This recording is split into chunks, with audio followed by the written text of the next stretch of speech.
ዋው ይሄማ ዱባይን ሳታዩ እንዳትሞቱ ነው የሚያሰኘው። ሰላም ሰላም፣ ውድ ቻናል ቤተሰቦች እንዴት ናችሁልኝ? ሰላማችሁ ይብዛ። እንግዲህ ጨረቃዎቻችን ምርጥ ምርጥ የሆነ ቦታ እያስጎበኙን ነው። ሀይሚዬ እንግዲህ በጣም ደስ ብሏታል። ዋና ያንቺ ደስታ ነው። ብሩኬ ራሱ ዋና ያንቺ ደስታ ነው የሚላት ሁልጊዜ ማለት ነው። አንቺ እንድትደሰችልኝ ነው የምፈልገው እያለ ነው እና ይሄው እየተደሰተች ነው ቀን በቀን እና ከዛ ከገቡበት ቦታ ላይ በረዶ አለ። ይገርማል። ማለት በዚህ ሰዓት ላይ ዱባይ የምን በረዶ ከየት መጣ እንዴ?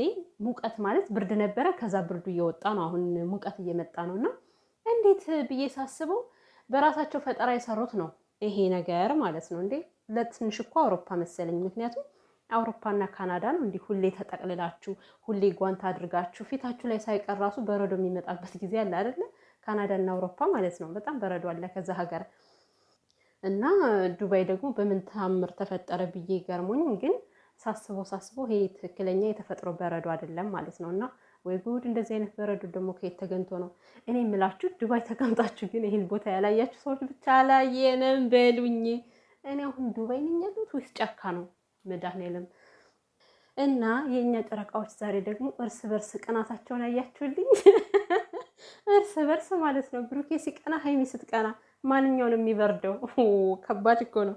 እና እንግዲህ ያው ሀይሚዬ ቀን ላይ የፖስተች ፖስት ነበረ እና በቃ ያለ ምክንያት አይደለም እሷ የምትፖስተው ስለምታይ ነው። እና መቼም ሰዎች ከመናገራቸው ወደ ኋላ አይሉም። ያ ነገራቸው ደግሞ ሰውን የሚያሳዝን አይመስላቸውም። እና በጣም ከባድ ነው ማለት ባለ ነገር ላይ ሌላ አቃቂር ማውጣት ተገቢ ነው ብዬ አላስብም። ምክንያቱም ይሄ የሀይሚ ብቻ አይደለም እኮ የማንኛውም ሴት የተፈጥሮ ጸጋ እስከሆነ ድረስ ምንም የሚያሸማቅቅና የሚያሳፍር ነገር የለም። እንግዲህ በዛ ስለነካካችኋት ነው ይሄን ስቶሪ ያደረገችው ማለት ነው። እና እውነቷን እኮ ነው። ሰው የሚናገርበት ነገር ሲያጣ በዛ ምክንያት አድርገው የተናገሯት ነገር አለ። በነገራችን ላይ አንድ ነገር ልንገራችሁ። ለምሳሌ በጣም ብዙ የሚያሳፍሩ ነገሮች አሉ እኛ ማድረግ የማይገባን። ለምሳሌ አንድ ራቁቷን ከምትሄድ ሴትና አንድ እንደዚህ የተፈጥሮ ነገር መጥቶባት የምታወራ የትኛዋ ነው የምታሳፍረው?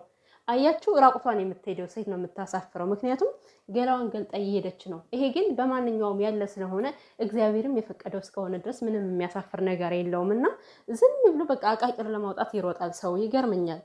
ወንዱ እንኳን ያላፈረ እሷ ለምን ታፍራለች? ሲጀመር ምን የሚያሳፍር ነገር አለ እንዴ? የሚያሳፍር ቢሆን ፈጣሪ ይሰጠናል። እኛ ማለት እኛ አንገታችን የሚያስደፋን የሚያሸማቅቀን ነገር እኮ ፈጣሪ አይሰጠንም አይደል እንዴ? እንግዲህ ያው ምክር ከሰማችሁ እንኳን እናንተ እኛ ራሱ አናፍርም። ይሄ ያለ ነገር ነው። በትምህርት ደረጃ ተምረ ነው ያለፍነ ነገር ነው። እንደውም እኔ ታሳዝኑኛላችሁ፣ አዝንላችኋለሁ እያለ ነበር። እና ያው የዚህን ነገር ከባድ ነው፣ እየታወቀ ነው። ብዙ በጣም የሚሰቃይ ሰው አለ፣ በጣም በጣም ከአቅም በላይ። እና እንደዚህ አይነት ነገር ሲፈጠር ብቻ ግን በእንደዚህ አይነት ነገር ልታሸማቅቁባት ሞክሩ፣ ጥሩ ነው። ምክንያቱም ምንም የሚያሳፍር ነገር የለም። በራሳችሁም ምንም ልታፍሩበት አይገባም። ደግሞ ማለፍ የሚባል ነገር አለ እኮ። ማለት ግዴታ ከዛ ጋር ጻፉ የተባሉ ይመስል በቃ ሳንጽፍ አላልፍም ነው ነገሩ። ማለት ምን ችግር አለው? ለምሳሌ አንዳንድ ነገር ስትሰሙ ዘላችሁ እኮ መሄድ ይቻላል እኮ። ልክ ሰምታችሁ እንዳልሰማችሁ መሆን ይቻላል እኮ። ግዴታ እኮ የለውም ከዛ ጋር የመጻፍና ሰውን የማስቀየም።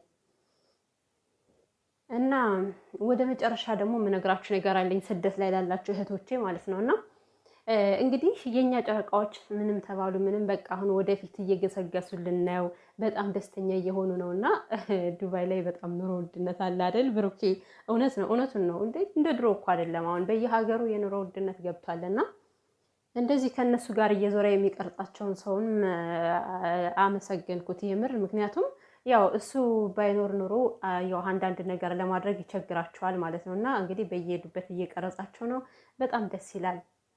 እና ከዛ በመቀጠል ደግሞ ሀይሚዬ ትናንት የተናገረችው ነገር ነበረ። ብሩኬን በትልቁ ሰርፕራይዝ እንደምታደርገው። ግን ዱባይ ነው ወይንስ ኢትዮጵያ ነው? ዱባይ ነው መሰለኝ። እንግዲህ ሰርፕራይዝ አደርገዋለሁ ብላለች አይደል? ይመስለኛል ዱባይ ነው የምታደርገው እንጂ ኢትዮጵያ አይደለም። በነገራችን ላይ ብሩኬ 200,000 ሲገባ ለሀይሚ ቀለበት ያደርጋል ብሎ በጣም ብዙ ሰው ጠብቆ ነበር። እና ያው ሁሉም ነገር በጊዜው አይደለም የሆነው። ሀይሚና ብሩኬ ዱባይ ይመጣሉ ብለን አስበን ነበር። ያቸው ሁሉም ነገር በጊዜው ይሆናል። እና ቀለበትም ቢሆን ጊዜውን ጠብቆ እነሱ ተነጋግረውበት አስበውበት የሚሆን ነገር ነው። ሰው እንዳለው ሳይሆን ፈጣሪ እንደፈቀደው ነው ሁሉም ነገር የሚሆነው እና ብቻ አሁን ላይ ያሉበት ሙድ በጣም ነው ደስ የሚለው። እየተዝናኑ ነው፣ ፏ እያሉ ነው። ቀጣይ እንግዲህ ያው አውሮፓ ሄዳለሁ ብሏል ብሩኬ። ትሄዳላችሁ፣ በእርግጠኝነት ትሄዳላችሁ። እውነት ይሄዳሉ። በጣም ብዙ ሀገር ይጎበኛሉ ብያቸዋለሁ አይደለ? በእርግጠኝነት የምነግራችሁ ገና ብዙ ሀገር ይጎበኛሉ። ብቻ ግን ያው ፍቅርና ሰላም ሲኖር ነው። ፍቅርና ሰላማቸውን እግዚአብሔር ይጠብቅላቸው። ይሄ ነው ወሳኙ ነገር። እና የሰማሁትን ነገር ልንገራችሁ ደግሞ በስደት ያላችሁ በተለይ ዱባይ ያላችሁ እህቶቼ ኢጃዛ የምትወጡ እራሳችሁን ጠብቁ። ክርስቶስን በጣም የሚያስጠላ ነገር እየተፈጠረ ነው። እኔ እንደው ድንገት እግር ጥሎኝ ዛሬ ምን እንዳቀበጠኝ ላይቭ ላይ ገባሁ አልኳችሁ ቲክቶክ። ከዛ ከሰዎች ላይቭ ላይ ገብቼ ስሰማ ዱባይ ላይ በጣም ብዙ ነገር እየተፈጠረ ነው። ማለት ይሄ አፍዝዝ አደንዝዝ ምናምን እየተደረገ ነው እና ብዙ ሴቶች ብዙ ልጆች እየተጎዱ ነው እና ከእንደዚህ አይነት ነገር ልትቆጠቡ ይገባል። ያው ኢጃዛ ቤት አሁን ብዙ ሰው ሰብሰብ ይብላላ ስራ ፈስታችሁ ምናምን ስለምትቀመጡ በዛ ብዙ ነገር ሊፈጠር ስለሚችል እራሳችሁን ጠብቁ። እውነት በጣም ከባድ ነው በስደት እንደዚህ አይነት ነገር። ጭራሽ ጥንቆላ ምናምን እንዴት አይነት መደፋፈር ነው ግን! ከዚህ ሀገር እኮ እኔ እንጃ በቃ ሁሉም ነገር በቁጥጥር ስር ነው እና እንዴት ደፍረው እንደዚህ ሊያደርጉ እንደሚችሉ አላውቅምና ይሄ ነገር በየሚዲያው እየተዘዋወረ ያለ ነገር ነው። ለማንኛውም ያው እንደኔ በስደት ያላችሁ እህቶቼ ራሳችሁን ጠብቁ ለማለት ነው።